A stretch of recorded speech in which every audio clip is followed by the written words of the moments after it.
Pernahkah kamu merasa seperti dunia ini terlalu bising? Begitu banyak hal yang harus dilakukan, tapi semua terasa terhalang oleh tumpukan baju kotor dan barang-barang yang susah dicari. Keberantakan kamar mungkin terlihat sepele, tapi percaya deh, itu adalah penghalang besar untuk bisa fokus. Kamu mulai mencari buku, malah ketemu dengan snack kemarin yang sudah mulai makin aneh.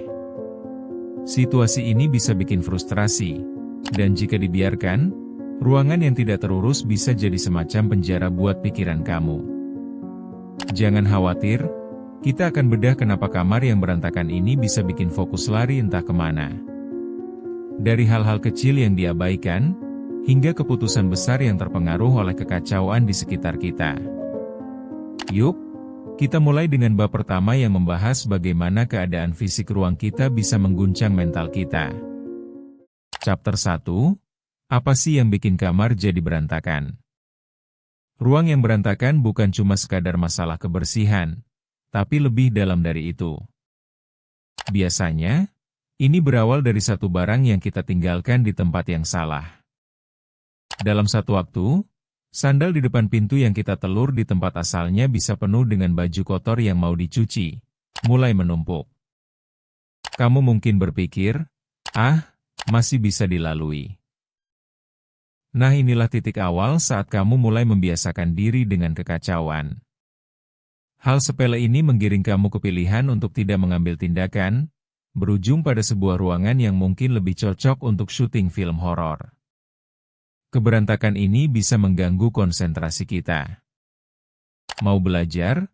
Diserang oleh tumpukan tugas yang bersembunyi di balik baju-baju.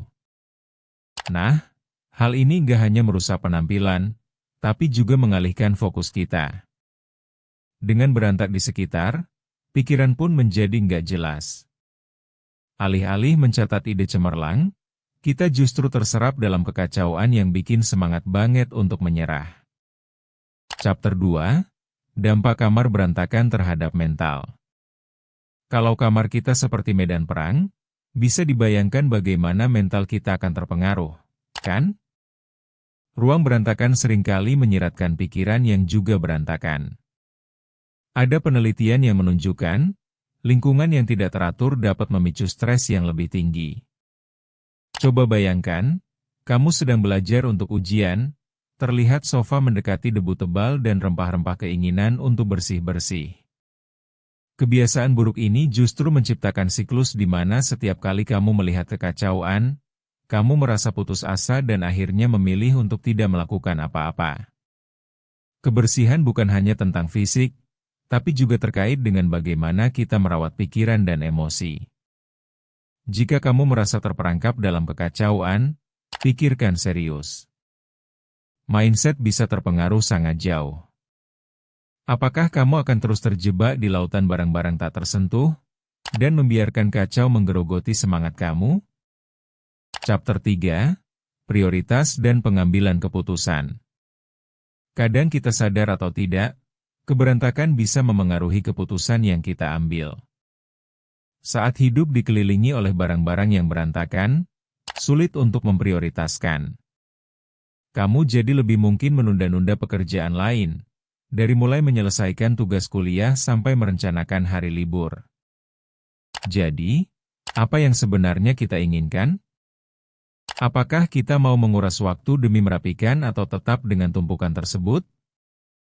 Banyak orang cenderung menganggap mudah untuk membiarkan waktu berlalu, semisal dengan mengingatkan diri bahwa baru mau diselesaikan saat benar-benar mendesak. Padahal, hidup bukan ajang menunggu sampai batas akhir. Keputusan yang tertunda dapat berakibat pada banyak aspek, dari kinerja di sekolah hingga kualitas hidup. Gimana bisa berpikir jernih saat dihadapkan pada kekacauan?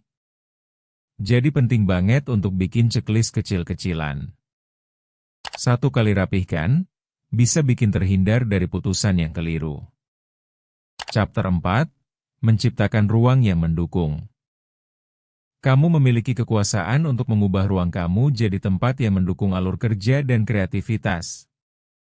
Biarkan sedikit keberantakan, tapi jangan sampai itu merusak pola pikir kita. Beberapa orang mungkin lebih suka suasana, minimalis, dan itu tidak masalah. Namun, lebih penting untuk mengevaluasi apa yang ada di ruangan kamu. Apakah semua barang yang ada benar-benar memberikan nilai? Jika tidak, ambil keputusan untuk menyumbang, membuang, atau menata ulang. Pikirkan penggunaan ruang berdasarkan kebutuhan kamu.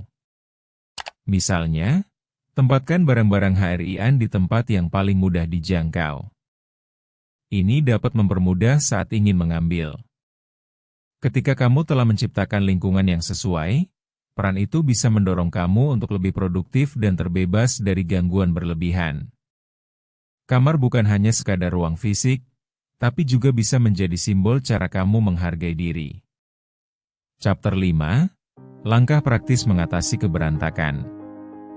Kita sudah bahas dampak keberantakan, nah sekarang kita harus ambil tindakan nyata. Pertama, buatlah rencana HRI-an. Coba alokasikan waktu 15 menit setiap hari untuk merapikan. Dengan begitu, ini bukan akan terasa berat tetapi menjadi kebiasaan. Kedua, pilah barang. Jika menemukan barang yang tak terpakai, pertimbangkan untuk menyumbangkan atau membuangnya. Ketiga, letakkan zona fungsional. Pastikan barang-barang yang kamu butuhkan mudah dijangkau, dan hiasi ruang dengan elemen yang membuat kamu bersemangat. Keempat, ingatlah bahwa kebersihan adalah proses, bukan tujuan. Jangan menetapkan ekspektasi yang tidak realistis agar tidak merasa terbebani.